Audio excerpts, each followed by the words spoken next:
मैं कामुक लालसा रोकने की पूरी कोशिश कर रहा हूं, लेकिन अक्सर पाप में गिरता रहता हूं। कृपया बताएं, मैं इसे कैसे रोक सकता हूं? अगर आप विवाहित नहीं हैं तो सुझाव दें। जब आप उस स्तर पर पहुंच रहे हो जहां शादी करने का अच्छा समय है, शायद शादी कर लें और स्थिर हो जाएं। लेकिन अगर आप चर्च के जीवन में हैं तो उसमें सक्रिय रूप से भाग लें। और चाहे आप चर्च के जीवन में हो या मैं एक पादरी व्यक्ति के रूप में बात कर रहा हूं, या आप केवल एक सामान्य व्यक्ति हैं, लेकिन दोनों ही ईसाइयां। दिन के अंत में हम मानव हैं। मेरा सबसे अच्छा व्यक्तिगत सलाह यह है कि आप किसी भी परिस्थिति में कोशिश न करें। अगर आप खुद कोशिश कर रहे हैं तो इसका मतलब है आप अकेले ही काम कर रहे हैं, इसलिए आप हर बार निश्चित रूप से विफल होंगे। हालांकि आपको परमेश्वर से सच्चे दिल से विनती करनी चाहिए कि वे आपके जीवन में उपस्थित होकर आपको इस कामुक और पेचीदा स्थिति से बाहर निकलने में सहायता प्रदान करें। आपको परमेश्वर की जरूरत है। अब आप इस मुश्किल को पार नहीं करने में सक्षम नहीं होंगे। आप इसे सैकड़ों बार बाद भी पार नहीं कर पाएंगे, लेकिन कभी हार ना माने, लेकिन हमेशा परमेश्वर से मदद मांगे। और इससे पहले कि आप जाने, परमेश्वर आपको इस कमजोरी से बाहर निकाल देंगे।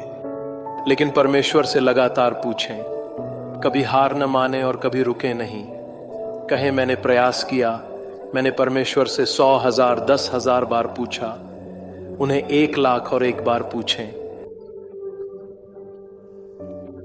लेकिन कभी हार न माने। लेकिन फिर से, इस वर्तमान स्थिति के उत्पन्न होने का वास्तविक कारण क्या है, कृपया स्पष्ट करें। क्या यह तब होता है जब आप अकेले होते हैं?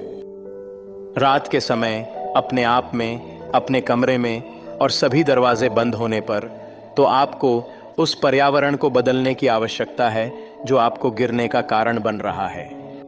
आप उसी प्राकृतिक पर्यावरण में वर्तमान समय में नहीं रह सकते।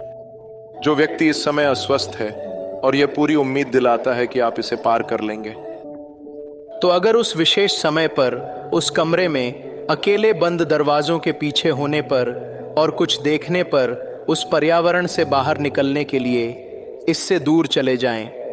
खुद को कुछ और में व्यस्त रखें। जब एक विचार आता है तो बस उठें, उसे छू लें, ठंडे पानी से अपना चेहरा धो लें और फिर चला जाएं।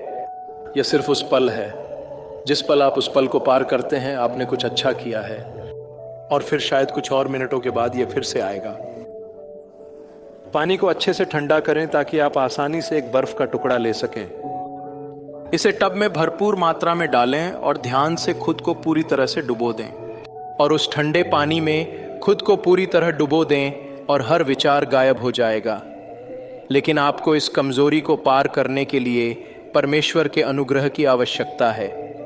लेकिन फिर से, कुछ निश्चित परिस्थितियां हैं जो इस स्थिति को संभावित बना रही हैं। उन परिस्थितियों को बदलें, उन शर्तों को बदलें। खुद को उन्हीं शर्तों से जोड़कर न रखें, क्योंकि बहुत संभावना है कि वह कामुक पल आएगा, क्योंकि आप लगातार उसी पर्यावरण में खुद को घोल रहे हैं। पर्यावरण बदलें। क्या यह सब कुछ ठीक है? दुआएं पूरी हों, आमीन कहिए।